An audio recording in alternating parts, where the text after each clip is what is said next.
कि ऊपर चले जाओ। और अब मतलब यह है कि आप बंधन पड़ गया, तो जब बंधन पड़ा तो फिर आप बंध गए। अब यह है कि उसने ये कहा कि देखो भाई, अच्छा बुरा जो भी करोगे, हमने उसके लिए योनि बनाई, 4 खाने सेंट्रल जेल खाने बना दिए, 4 खानों के, अंडज पिंडज उपमज अस्तावक, ये 4 बड़े जेल खाने, और छोटे छोटे जेल खाने 84 लक्ष्य, ये मैंने जेल खाने बनाए। तो मैं इसमें से इसमें बंद करूंगा।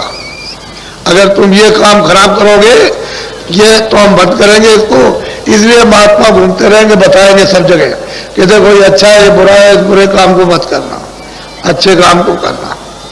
ये अच्छा बुरा, तो आप लोग सचेत और होशियार रहते थे कि मैं बुरा काम नहीं करना, सब अच्छा करना। फिर उस अच्छे करने से मन बुद्धि और चित्त जब पवित्र निर्मल रहता था, तब ये कहा था कि भाई महात्मा के पास चले जाना, वहां से तुमको रास्ता मिल जाएगा। तो आप उनके पास जाते थे, रास्ता लिया और चल दिया। लेकिन अब तो रास्ता बंद हो गया कि उनके पास जाओगे नहीं। फिर आप मन बुद्धि चित्त को इसको पवित्र न करके गंदगी लाद लोगे। तो जब गंदगी आपने लादी अपने ऊपर में, तो मेरी तरफ ये देखो, ये जीवात्मा बैठी हुई है, तो इसका हृदय इधर तो है नहीं कि भाई इतना सा हृदय हो। जितना सारा संसार है, ये सारा विश्व, जितना इस विश्व का आकाश है, उसके लाख हिस्से, यानी बड़े बड़े इसके और कर दिए जाए, उससे भी बड़ा है। इतना बड़ा इसका ये हृदय, ये इसको दिल कहते हैं, हार्ट कहते हैं। ये जीवात्मा का, सूरत का, रूह का, सोल का हार्ट ये। तो इसमें कूड़ा कचरा आपने जमा कर लिया। अब कूड़ा कचरा ऐसी जगह जमा किया कि न तो इधर आगे जाएगी, न पानी जाएगा, न तलवार जाएगी, न कोई तीर जाएगा, न कोई जहर जाएगा। ऐसी जगह उसने जमा कर रखा। और आप ये सोच रहे हो कि शायद हो सकता है, शायद हमारा पाप धुल गया होगा। ऐसे धुलने वाला कहां? जिसने ये सब विधान बनाया वो ऐसा होशियार, ऐसा उसको ऐसे ही होशियार, वो छोटा मोटा कारीगर नहीं है, वो बहुत बड़ा कारीगर। तो जीवा, उसने भी बड़ी तपस्या की, बहुत तपस्या की उसने। तपस्या करते करते तब सत्पुरुष प्रसन्न हुए।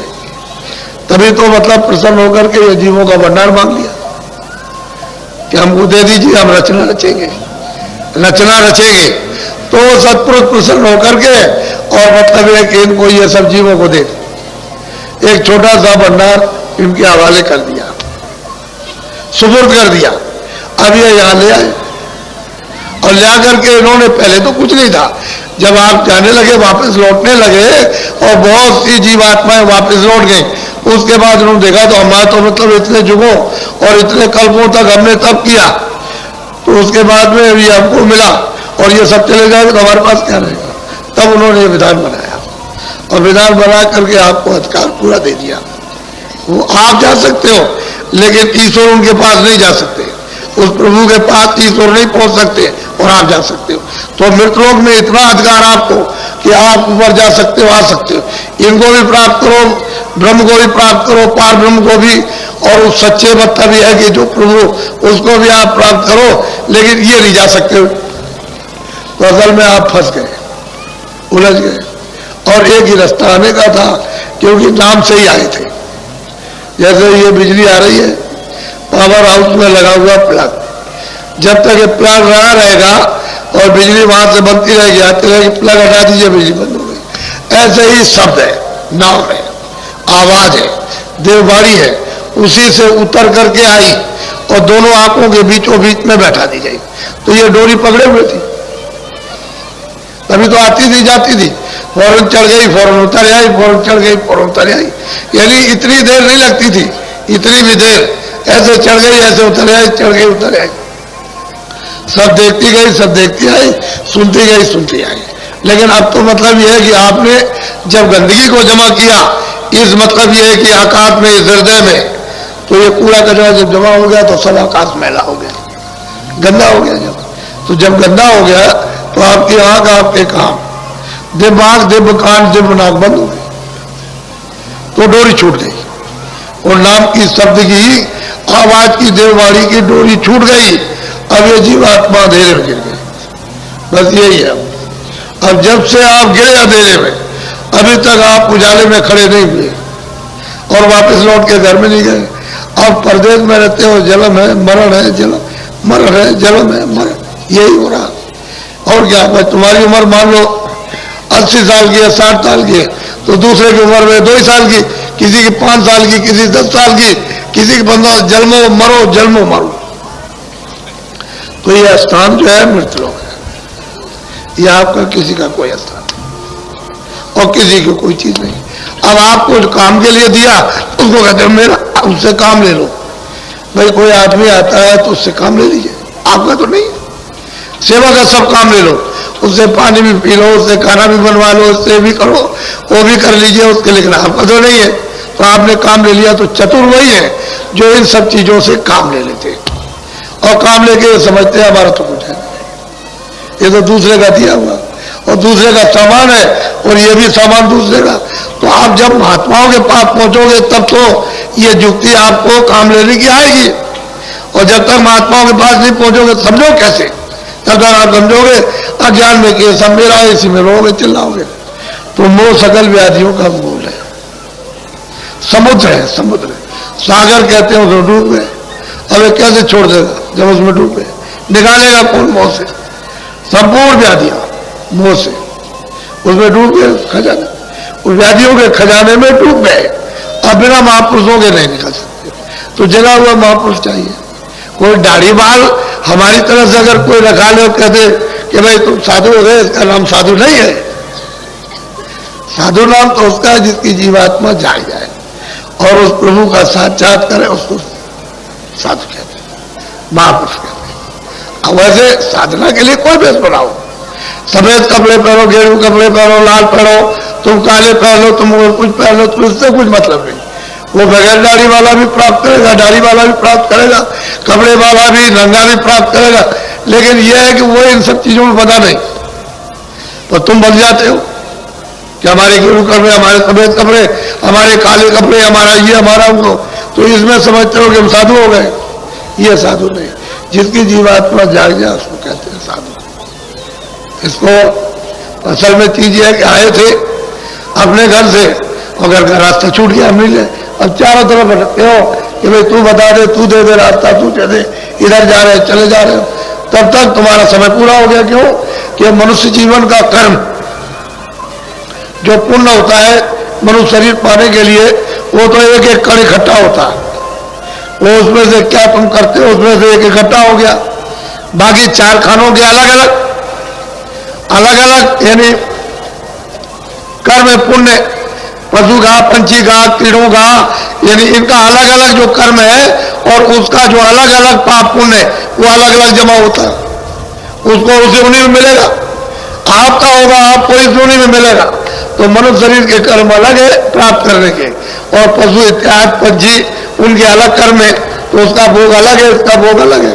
तो आप मनुष्य शरीर का तो कोई काम करते नहीं, क्या वो फिर मिल जाएगा? अब आपको तो पता है नहीं है, आप तो समझ लेते हो मैंने कर लिया होगा, तो तुम्हारे समझने से क्या होने वाला? अंधेरे में क्या समझोगे? जब तक उजाला नहीं होगा तब तक कुछ नहीं समझ सकते हो। तो ये मनुष्य शरीर फिर मिलेगा नहीं, फिर आपके हाथ आएगा नहीं, क्योंकि आपने कर्म तो कोई किया नहीं। तो कितनी लंबी चौड़ी है? 84 4 खाने और 84 लक्ष्य नस्लें, यानी मतलब कितना लंबा चौड़ा ये जंगल है। कब पार करके आओगे? तब जाकर के कभी ये कब 1 बरस के लिए, 2 बरस के लिए, 10 बरस के लिए या 20 बरस के लिए तुमको समय मिला, फिर चल दिए, फिर लौट गए। मनुष्य जीवन नहीं मिलता, आपकी बार आपको मिल गया, इससे आप लोग बचे हुए समय से काम लो। हमने तो आपको यहाँ पर जो बुलाया है, ऐसा कोई आदमी समझता था कि इतने आदमी आएंगे? सब अंधेरे में थे। अभी क्या? अभी तो आप देखिएगा कर, अभी आपने देखा ही क्या? कुछ नहीं देखा। तो उससे लाभ उठाना चाहिए सबको, सबको अवसर मिलता। कोई ये नहीं कह सकता भाई हमको मौका नहीं मिला। सबको, छोटे बड़े, पढ़े लिखे अनपढ़, किसी भी मतलब मनुष्य हो, इंसान हो, सबको ये मौका, सबको अवसर दिया जाता है कि सबको लाभ। लोग ये कहते हैं कि नहीं हमको नहीं मौका मिला, हमको अवसर नहीं मिला और हमको मतलब ऐसा नहीं, सबको। कोई ये नहीं कह सकता। अब उसका लाभ जमा कर रख सकते हो नहीं रख सकते हो? चीज दी हुई तुम्हारे पास, ये झोली है कि नहीं जिसमें तुम रखो, लेना आता नहीं है, दे दिया जाए तो फेंक देते हैं ऐसे करके, तो मेरे कोई क्या करेगा? वो तो सबको मौका देता, यह अवसर सबको मिलता है। तो असल में मनुष्य अनमोल शरीर प्राप्त किया और दरवाजे पे बैठे हुए, बिल्कुल सामने स्वर्ग है, सामने बिल्कुल वैकुंठ है और दरवाजे बैठे हो, और मतलब इधर अंधेरे में बैठे हो। तो तुम कम से कम इतना तो करो कि अपनी जीवात्मा के ऊपर में मैल है, जो गंदगी जमा है जिससे कि वो बंद हो गई, तो उसको तो साफ करा लो थोड़ी सी। कुछ तुम भी मेहनत करो, कुछ जो बता रहा है, जो रास्ता चलाएगा, कुछ वो मेहनत कर देगा। तो दोनों की मेहनत से अतिशय रगड़ करे जो कोई, अनल प्रगट चंदन से हुई। अरे भाई, जीवात्मा से जब आप रगड़ोगे तो मैं करेगा, कुछ वो करेगा, कुछ आप करोगे, बस रगड़ पड़ जाएगी। तो शुद्धि सफाई मन की, बुद्धि की, चित्त की, अंतःकरण और जीवात्मा की हो जाएगी। अंतःकरण उसी हृदय को कहते हैं, उसी आकाश को जिसमें ये सब कूड़ा कचरा जमा हो गया, उसी को कहते हैं सफाई। जब तक वो नहीं साफ होता तो आपको दिखाई क्या देगा? आप तो दरवाजे में बैठे हो और शरीर के बाहर बैठे हो, कोई शरीर के अंदर नहीं हो, लेकिन कूड़े कचरे की वजह से, यानी मतलब यह है कि दब गए, अब नहीं छोड़ सकते उस पर्दे को, कि उसने और आप दोनों का पर्दा एक मिल गया, जमा हो गया। अब इसका उससे संबंध, उसका इसके, तो दोनों का संबंध हो गया, बीच में उदब गई। तो जीवात्मा तो चेतन है, वो तो जड़ है नहीं, उसमें तो आंख भी है, कान भी है, नाक भी। अब ये शरीर में काम लेने के लिए शरीर के कान है, शरीर की आंख है, शरीर की नाक है। अगर ये नहीं रहेगी तो मतलब ये है कि आप मतलब क्या देखोगे, क्या सुनोगे और क्या सूंघोगे। उसने बाहर से भी सुराग रखे ताकि बाहर की चीजों का बोध हो जाए, इसलिए चीज आपके पास सब कुछ है।